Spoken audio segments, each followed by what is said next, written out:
BJP MP Brijbhushan Singh की मुश्किलें बढ़ती जा रही हैं।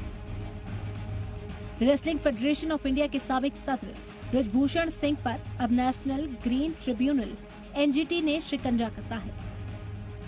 एनजीटी ने गैर कानूनी माइनिंग के मामले में ब्रजभूषण को नोटिस जारी किया है।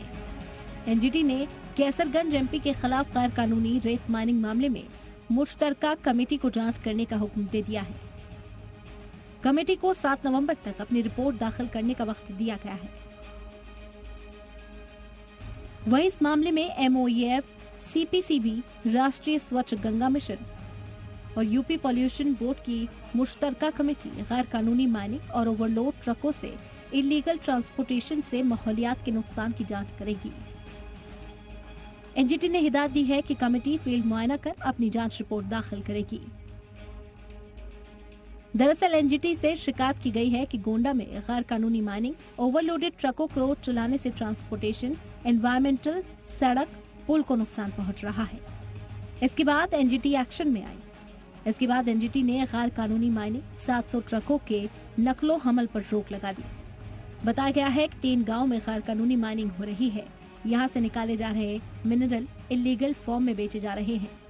इसके अलावा कनेक्टिंग रोड, पुल को नुकसान हुआ है। एनजीटी ने हिदायत दी है कि कमेटी 1 हफ्ते के अंदर जहां गैर कानूनी माइनिंग हो रही है उस जगह का दौरा करे। देखिए, अभी एक ओए प्राप्त हुआ है जो एनजीटी पे प्रकरण तरबगंज तहसील के 2-3 ग्रामों के लिए विशेष रूप से उल्लेख करके भेजा गया है, जिसमें कुछ अवैध खनन की गतिविधियों में जांच गठित हुई है। और इसमें बिकॉज ये पूरा कटरी क्षेत्र है, दुर्ग का क्षेत्र है, तो अभी जलमग्न है, लेकिन पूर्व में इस तरह की गतिविधियों की उल्लेख पाए हैं उस शिकायत पत्र में, और उसी पर हम लोग जो जांच है वो मौके पर जाकर टीम के साथ में कराएंगे। एनजीटी ने मामले पर अगली समाअत के लिए 7 नवंबर की तारीख तय की है। ब्यूरो रिपोर्ट, जी मीडिया।